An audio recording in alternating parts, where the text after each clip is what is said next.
La vita e la carriera di Mario Trevi raccontate in un docufilm realizzato dal nipote del cantante Salvatore Architravo. Il servizio di Claudio Della Rocca.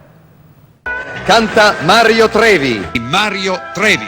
Canta Mario Trevi.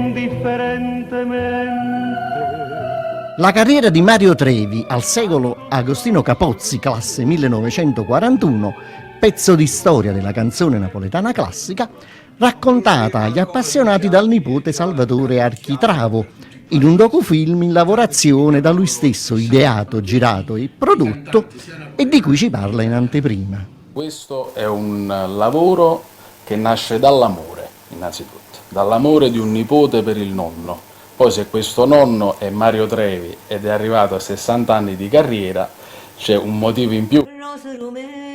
A parte dalle radici, quindi dal paese natale di nonno Mario, che è Melito di Napoli, poi si sviluppa sul lato artistico, fino ad arrivare alla nuova generazione, a toccare persino il rap con i Sangue Mostro, con Franco Ricciardi. Intanto lui, Mario Trevi, non si lascia certo fermare dal tempo che passa e continua imperterrito alla soglia degli 80 a calcare i palcoscenici.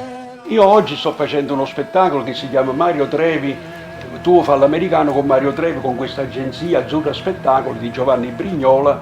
Sono veramente contento di fare questi spettacoli in tutta l'Italia perché parliamo sempre della canzone napoletana, però rispolverata un poco, diciamo più ritmata, diversamente agli anni 60.